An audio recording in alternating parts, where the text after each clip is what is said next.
اف سه روژن لبغداد 162 کارکرین انشاءات هاتنه گرتن 35 جوان کردین روجافای کردستان نه روشوان خرابه کوچبره کی کدناوا گرتیان ده جرودا ورا گوت کو ایرو سه کارکر هاتنه در سینور کرن 13 کارکرین سوری یندنجی و دوان در روجان دا جبو سوری ورن شاندن لی داخواز وان کارکران او کو نه شاندن جبو هولیره ورن مگراندن او جهولیره چونه او کارکر جبر کو دستور وان یا چونا بغدای و کار تنه بو هاتنه گرتن کوچبرین کو نه هاتنه گرتن جی لبندینه کو کمپانیا بی سی یا انشاءات کلور کار دکرن لجنبوی کار دکرن پراین وان بده پرانیا کارکران حتی نها پراین خو ور نگرتنه اب دیمنین کو هند بینن دیمنین وان کارکرانن کو هاتنه گرتن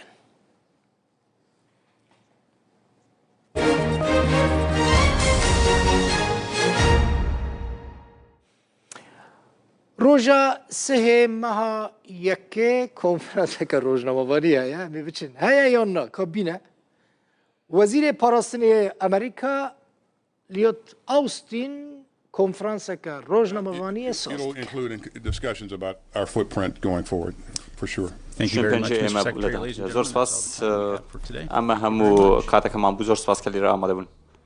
We're still doing the forensics, Jan. هشتا اما پشکنین دکین. Most of the drones in the سوربای درون کان لناوچکا have a connection with Iran. پیوندی کن به ایران و هیا. بوچی و ولام کتان دواخز بوچی دست بچه ولام تان نبو.